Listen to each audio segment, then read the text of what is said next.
Welcome to Extra Nerd Chatter, a show where we sometimes want to talk about things that we don't squeeze into our weekly show over at Nerd Chatter Podcast. These we put on Patreon and YouTube. We don't necessarily put these on the podcast feed. I like to reserve that for our weekly show. This week we're going to talk about Obi-Wan and the season finale that we just got a few days ago. We got Garrett here with me. How are you, my friend? Hello there. I'm doing good. It's been a good week for Star Wars, been a good week for Marvel. Multiverse of Madness came out on Disney Plus. Obi-Wan finale came out. I've had a great week. How are you doing? I'm pretty good. I enjoyed that episode, and I figured that it would be nice to sit down and talk about it a little bit. How did you feel? Well, I think it was pretty good. I'm under the opinion that we're going to have some difference of opinions, but I really enjoyed it. Yeah, I mean it was definitely a solid episode. A lot of solid imagery that you're looking for in this type of story, especially with these characters. Um, I got a little list of things to chat about, that's for sure. I mean, not too many criticisms. I think my criticisms were stated in our last week's episode, the Star Wars catch up. But let's let's start off with just the acting. The acting in general and the actors how they did in this final episode. I think the acting was done very well. Ewan McGregor hit it out of the park. Hayden Christensen through the mask. That was epic. Especially when he was talking about how he killed Anakin, excuse me. And there's that slight grin in his eyes just where it had a little bit more energy. It was chilling. Yeah, and you get the imagery Great. of the blue and red, the shifting back and forth, and the tone. Yep. But, the Well, struggle between good and bad. Yeah. Well, then his voice being Hayden to Darth Yeah, and the distortion. going back and forth. Oh, pulled on the heartstrings. I mean, my wife was crying. I did not cry. I had a couple tears, but not crying. I certainly did not cry. That was not a cry moment for me. I like the imagery. I mean, I was just stoked on kind of seeing and hearing his voice, and the distortion was really cool. Yeah, I enjoyed that quite a bit. Not a fan of the double dipping of the sliced Vader face imagery. We can get to that. I want to kind of go over just And the you're referring to Rebels yeah, the reference, Rebels, correct? the Ahsoka, and yeah, Yep. it's in a certain sense double dipping once again, but Yes, however, it was the other side of his mask that was in Rebels. oh yeah, I see that picture edited on the internet. All right, so I was watching the episode again, and I was kind of taking notes. First, I want to hit on O'Shea Jackson. Was that Ice Cube's son? Yeah, and he Who plays played Roken. Yeah, Broken. Super good. I mean, he's got some range as an actor, which is nice to see. I mean, I watched him in the TV show Straight Outta Compton, really good. Where he plays his dad. Hopefully, he goes far with his acting career. I dug it quite a bit. I thought that character was nice. It kind of had. I don't know. Did it have sequel bait on attached to that character at the end? Do you remember that where he's like, "Oh, I'm just getting started." Maybe. I highly doubt that there's going to be anything further. He might show up in Andor. I think Andor will eventually lead up to this time or point in the timeline. I'm not certain though. Andor does take place just before. Well, Andor will take place over a range. There's going to be a period where Cassian is a kid, then Cassian starting the Rebel Alliance. Then I imagine if there's a second season or however many seasons it will do, it'll lead right into Rogue One. Yeah, I don't know if it is sequel bait. I mean, if he gets a consistent spot in the Star Wars universe, I mean, hey, good on him. It's a nice solid paycheck for sure. But like I said, he's doing a pretty good job in that role, and I would rather see a show of that character than compared to Riva. I can definitely understand where you're coming from. With Riva in particular, it was a slow moving for me to be okay with her character.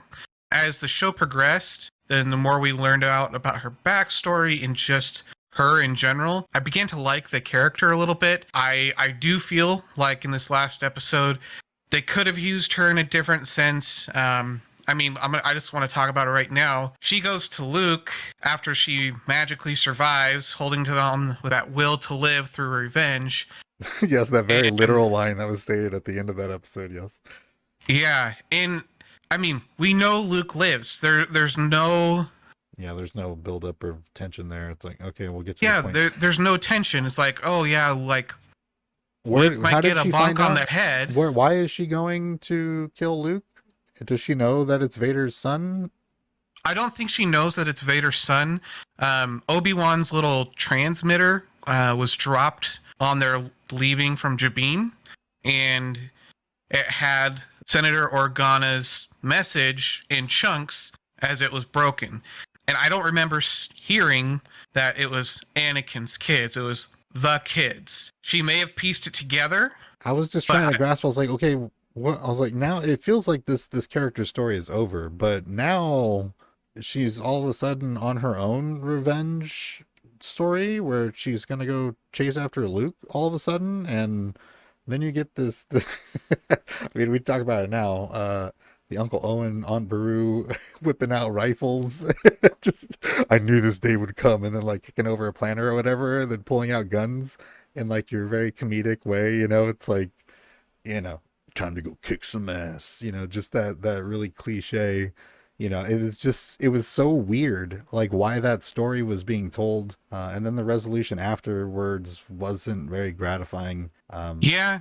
It I mean, really did speaking, feel it really felt like they were trying to sweep up something that they can present as its own show.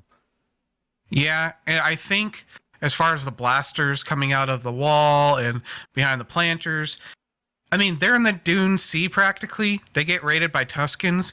Why would they have the blasters hidden? Why wouldn't they just be like on a rack where they can just grab them when the Tuskens are coming? That Yeah. that didn't feel quite right. But I thought it was comedic that Aunt Beru was the one who was like, I've been hiding these in this little cubby hole. Amazing. Amazing. I mean, if from like a B movie perspective, it was beautiful, but it was just so corny. This one was just like very weird. Like they're just okay. So we need some type of conflict. Aunt Beru is just gonna whip out some rifles and go to town. And then she's just going to storm off into the desert after Luke specifically. So now we're left to assume that Riva is like one of like a handful of people that know that Darth Vader has twins, and that Luke Skywalker lives on Tatooine, and it just adds so many unnecessary layers. And that's why I think I have a certain level of cynicism with these Disney Plus series, that they're continuously adding layers to things that I personally feel don't need layers to be added. And if anything, adding those layers defeats some of the purpose of the original scenes, or negates certain weight, to those original scenes. I don't know. That was kind of my issue with that whole Riva scene and aspect of that last episode. Was kind of just, I wanted that character just out so that we could focus on the Anakin and Obi-Wan storyline, but instead we have her soaking up a lot of the episode, storming off into the desert after Luke, and then not doing anything. It's like, again, like you said, we know that Luke lives. We know that she's not going to kill him. Something's going to happen.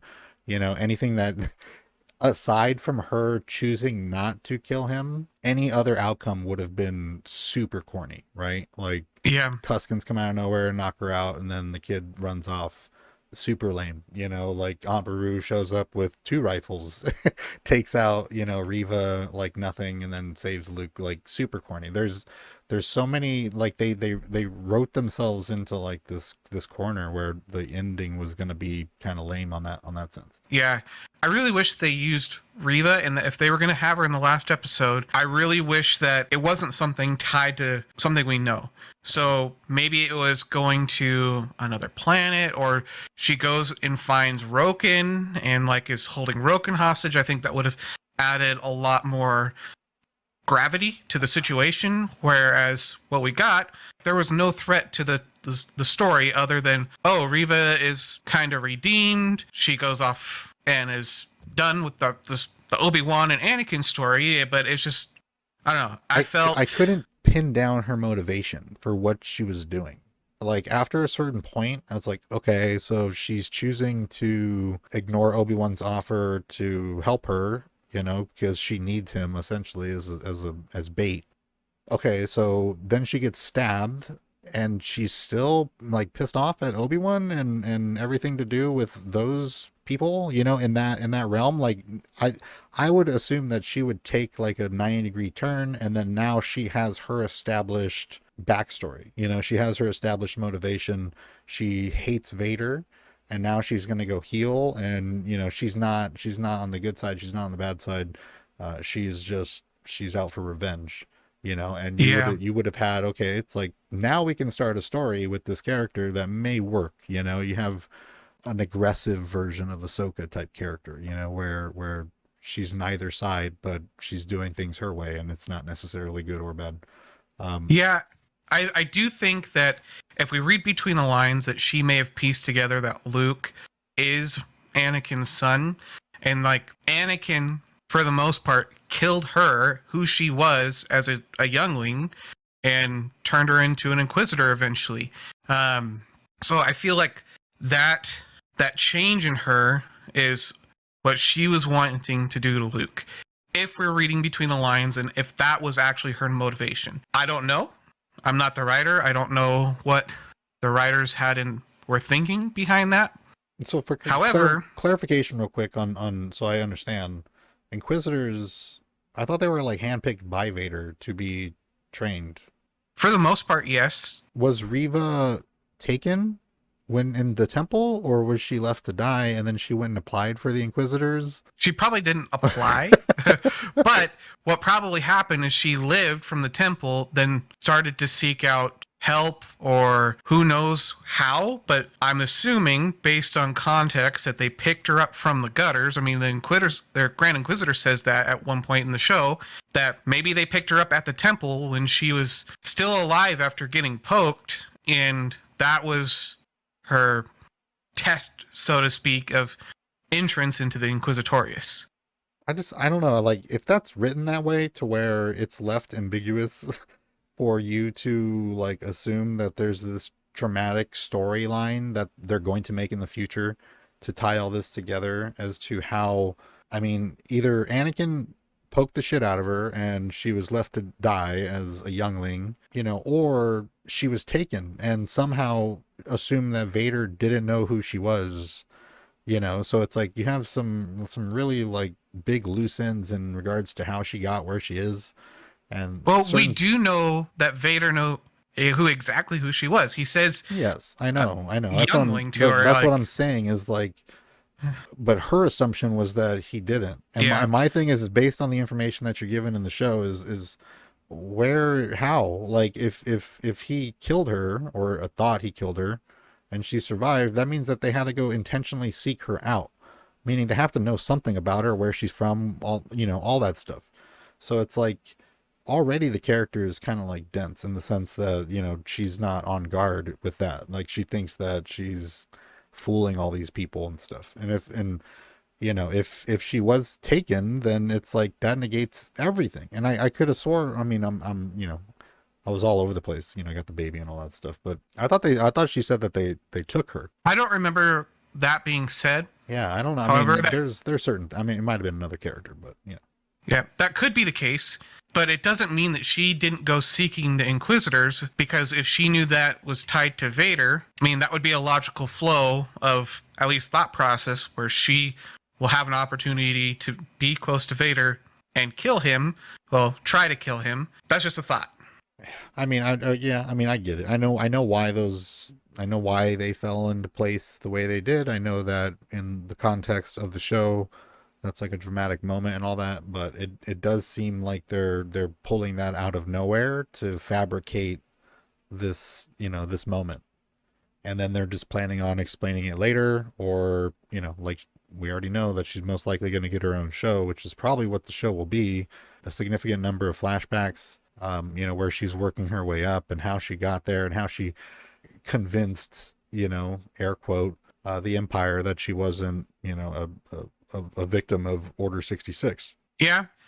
I don't know if you've seen the rumors that have been going around this week, but Cameron Monaghan he voice acted and did a lot of the motion capture for Star Wars Jedi Fallen Order, the video game. Yeah. It's been rumored that he's going to get a Disney Plus show. Mm-hmm. My wife and I were talking like, hey, that might be a natural place for Riva to basically go on an adventure with a Jedi and kind of regain some of that Jedi quality to her instead of dark side. And that's just Just a gonna thought. that's gonna aggravate me more. I mean, I heard that as well, which is cool because why not take advantage of that opportunity? The game.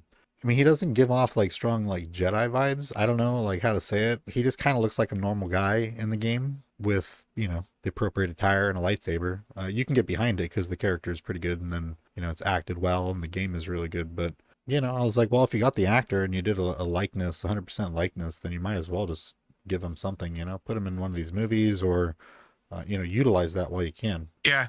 My thing with that is if I do see her, Riva alongside Cal, it's going to be kind of aggravating because I'm just going to want like second sister. Yeah, and I think I get that. I get that wanting for her to be that dark side antagonist still, but there is potential at least for her to be a protagonist alongside an established good character like Cal Kestis, where we can build on her story in a productive way. And I mean, if we get Cal Kestis and Riva Roman together, that would actually be really good because that would be a complete independent story of what's going on and what we know. They could do a lot of stuff with that where it's fresh. It's not. I mean, they both have their run-ins with Vader, right? I mean, I didn't play all the way through the game, but Yeah, he has runs and runs in with Vader, so that's but the member this would be berries. after that. Yeah, I mean, they're making another game, so you don't know what they're doing.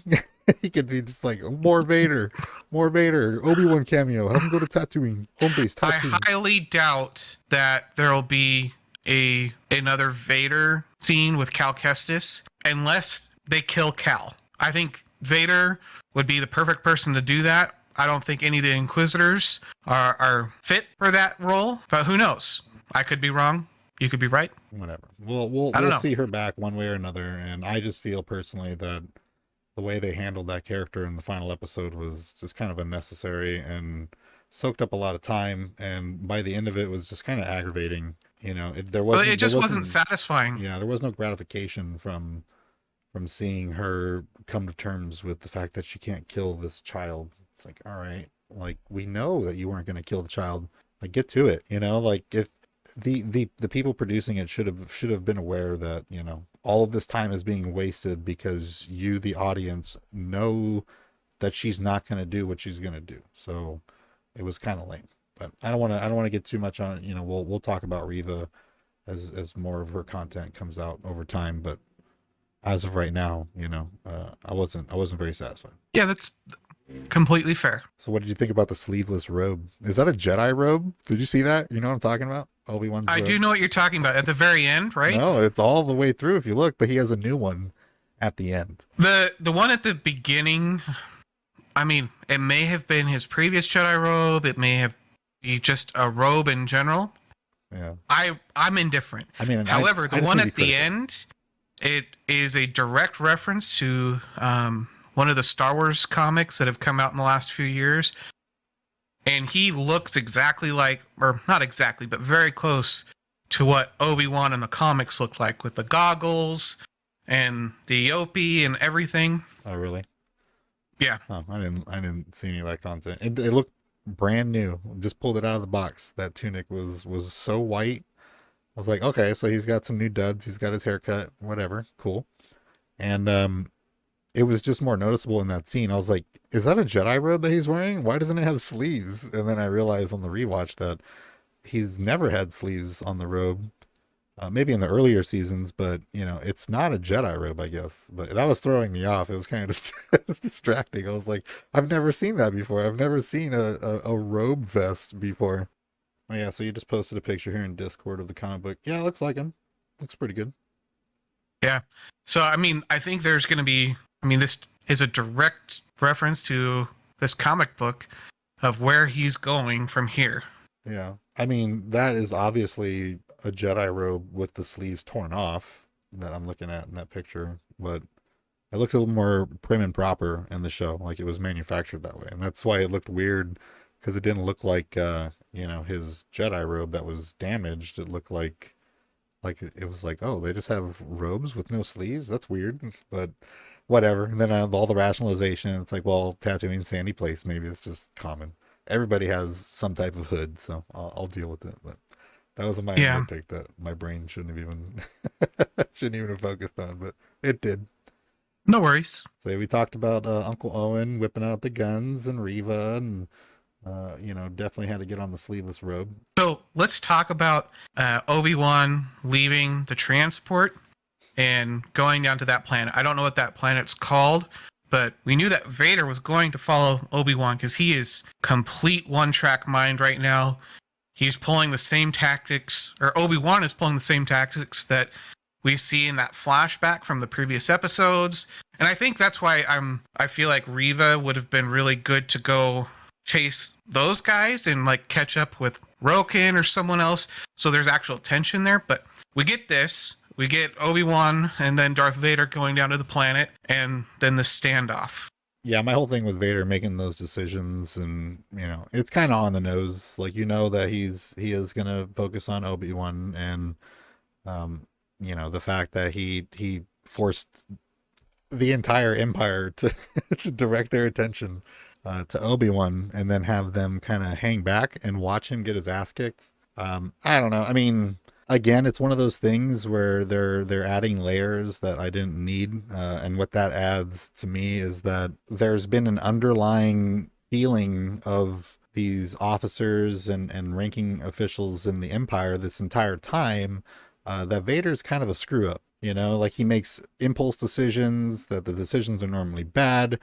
He can't seem to win a duel. He's willing to have the entire army stand down while he sits there and takes care of his personal business. And I think I understand what you're saying. I think Vader was completely overconfident based on the previous interaction with Obi-Wan, where he was literally toying with food, with just playing with his food on the plate, wiping it through the fire a couple times, enjoying that, so to speak. While we know that Obi-Wan has gone through some progression, some literal and figurative healing since then that Darth Vader didn't know about.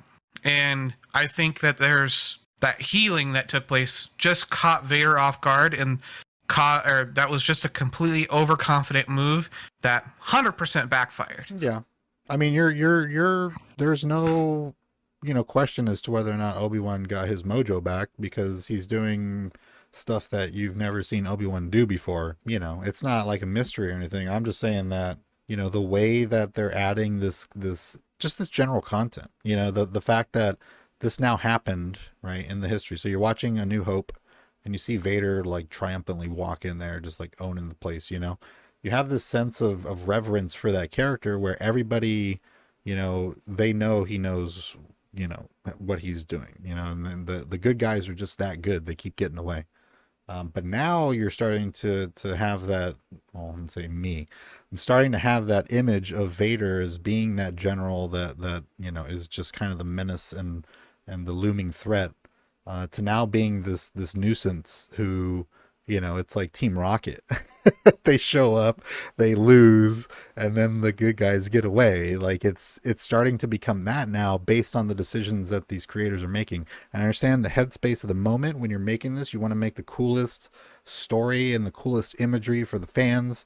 But if you look at it from a perspective of all these films, and like we talked about in our show how we grew up with these characters before the prequels even existed, you had a certain image of these characters. And what the prequels did was that it showed you how those characters got to where they are. And that's fine. They might have been goofy and all that, but now we're starting to make decisions that are adding unnecessary layers to the overall perception of certain characters. And like I said, with Vader in particular, it's starting to make him look like a bitch.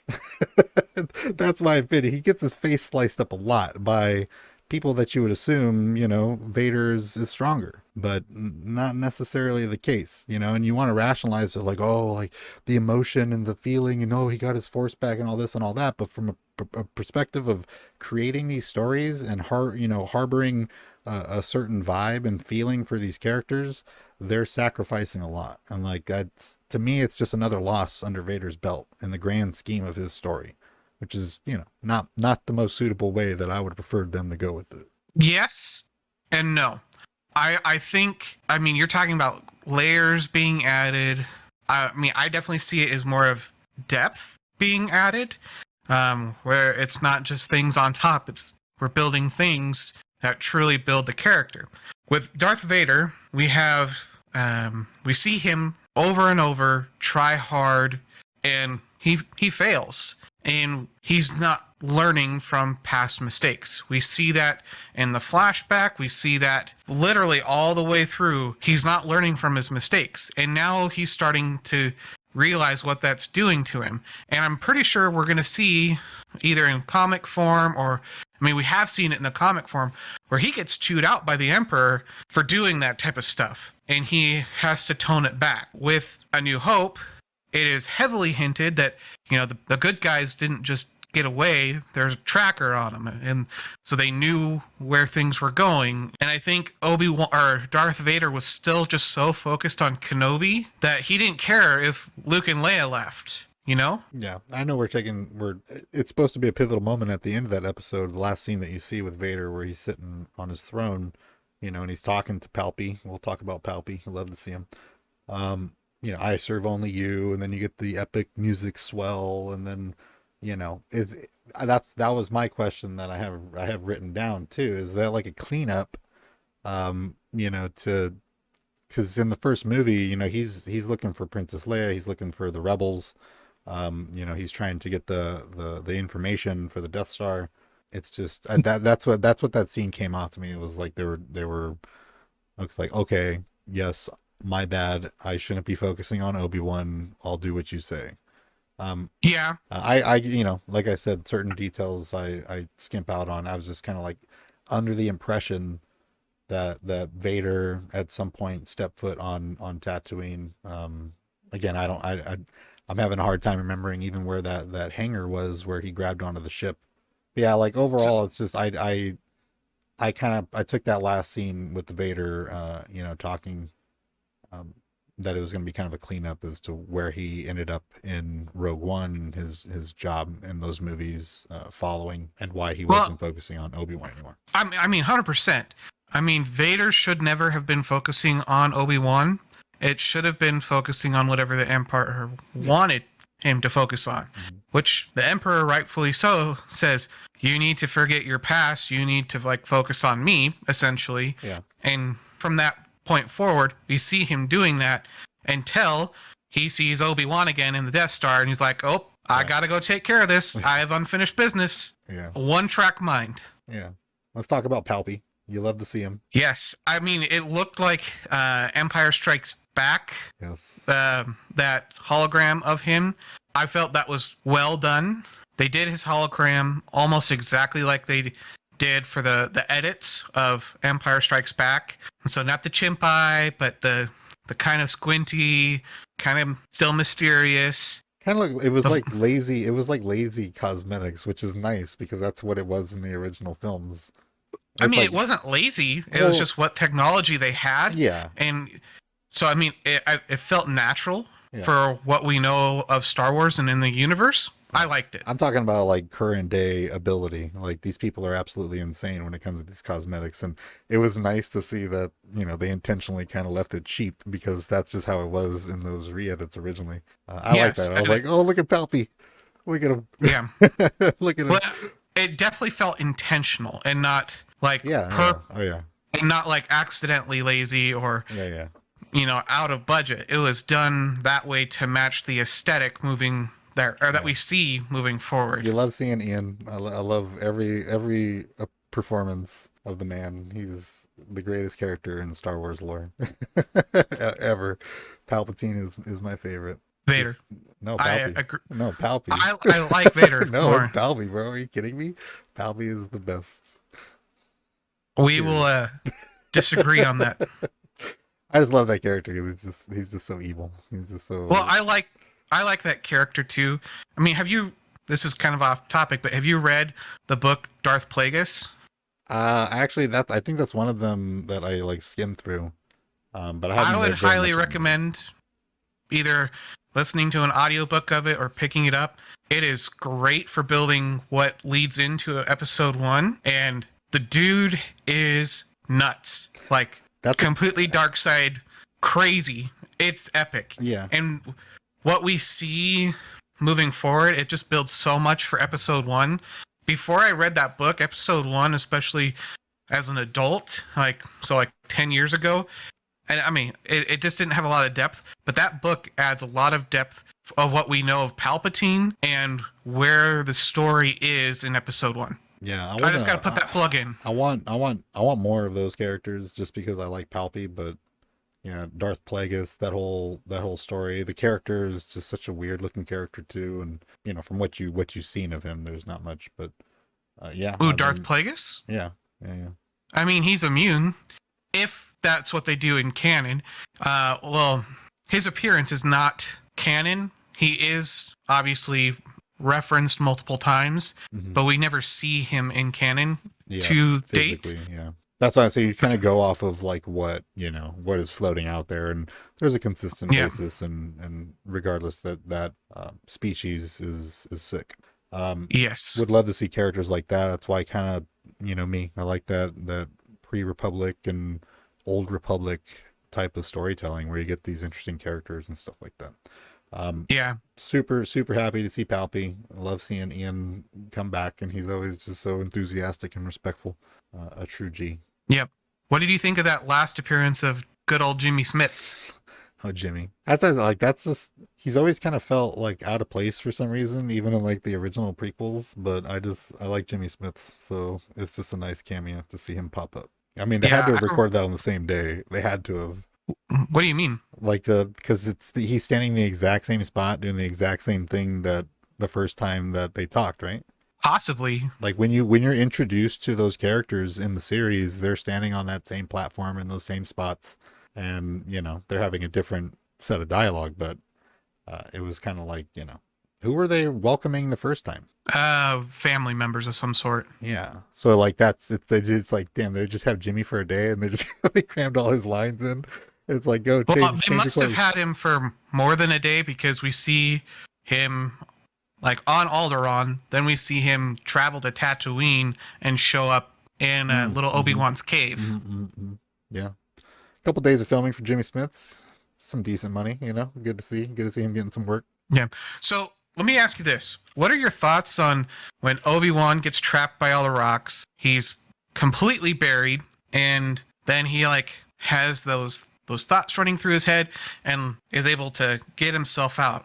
I know there's a lot of debate right now online between some people and how they feel like that it's really anime-ish, but my personal feelings is that's how the Force works, and how we see where the Jedi failed is where they didn't let emotions in. And that's what Obi-Wan, to his credit or his discredit, he was very staunchly following the Jedi Order. And we see his everything about him really take that. I mean, his fighting style is defensive, so he doesn't use emotion during it. We see everything of Obi-Wan have that. But the second he brings in those good emotions, he has that power to free himself from the tomb of rocks that Vader created for him. What are your thoughts? Do you think that was what Qui-Gon was referring to at the end, that he wasn't ready, Yes. and then he brought in the emotion and all that?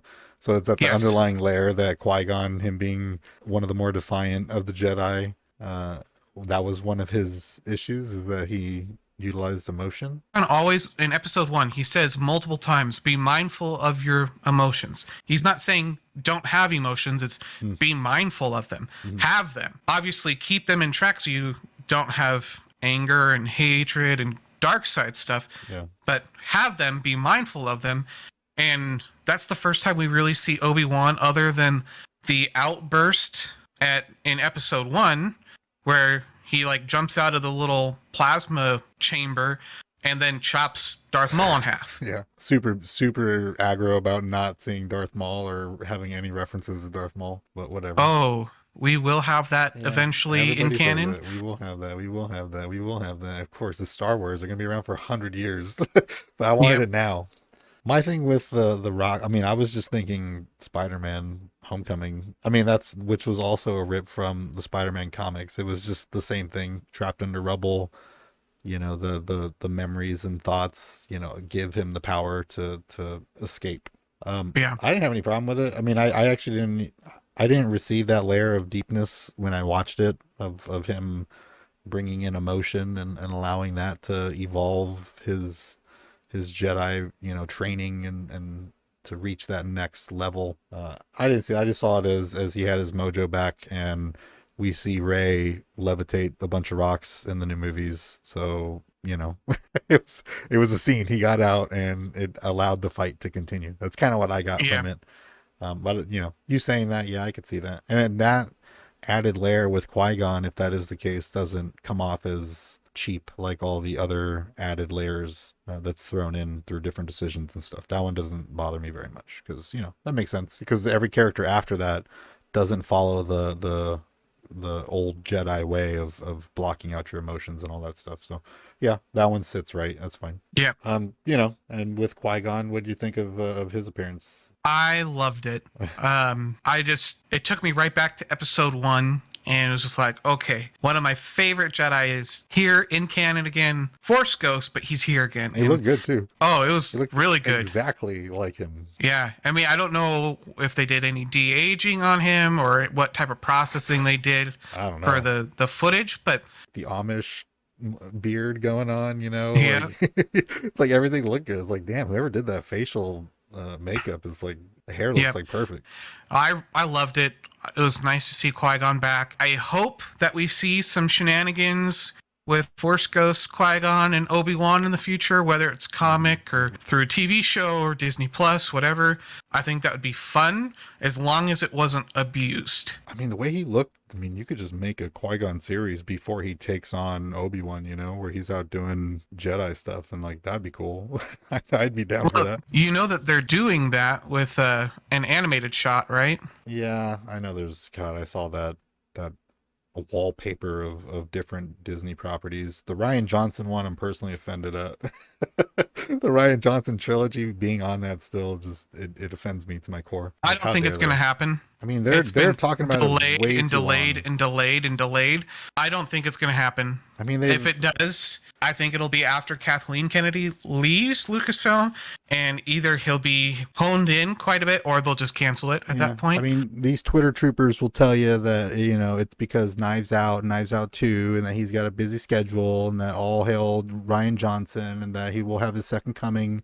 That he will be back, and yada yada yada. He's he's the Star Wars version of Zack Snyder. Oh, yeah, whatever. He really is. He, to be honest, like, he is the director that has based his entire career on division of a fan base, just like Snyder did.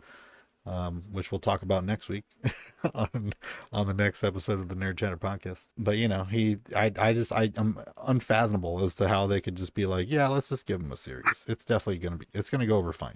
Who cares? They'll forget by then. It's like, no, dude, but whatever. If you want to hear information about Ryan Johnson and the prequels and the sequels and the original trilogy, you could check out our first episode of the Nerd Chatter podcast. Pretty much anywhere you could find podcasts. That was episode 1, the Star Wars catch up. I think we'll wrap this up here. I love seeing Qui-Gon. I love seeing him back in that role, and wouldn't mind seeing more of it. Agreed.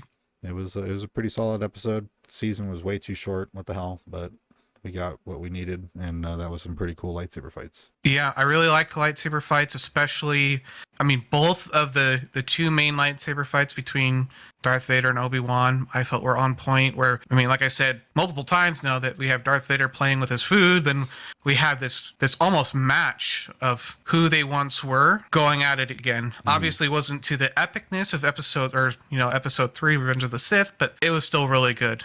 Yeah, his choreography was a lot better in this episode. He had the twirl going on, and he did the Obi-Wan pose. But Yep. the music was good this time. It was right. I kind of commented on the Luke scene where it comes through the elevator, how that music it did a different deal for me on that scene, just the feeling. But this one was really good. The Vader cue when he's on his throne, solid. You get chills.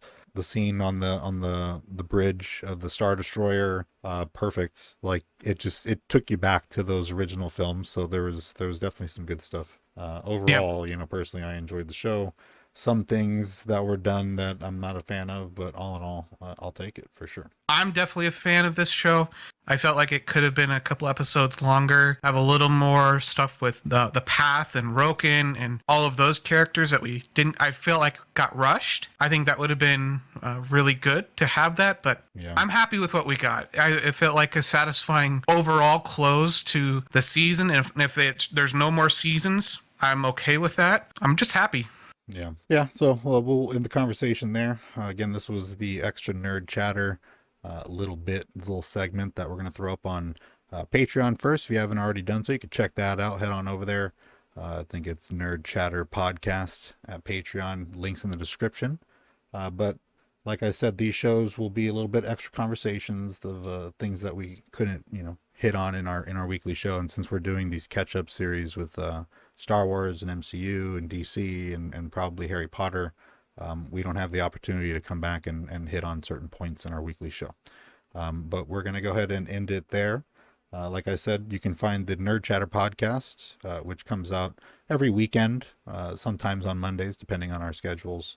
You can find that on pretty much anywhere you can find podcasts, including our website, nerdchatter.com, as well as YouTube. And, I say thank you, Garrett, for stopping by and having a brief little discussion about Obi-Wan. Appreciate you, my friend. As always. We will catch you next time. Appreciate it, guys. Have a good one.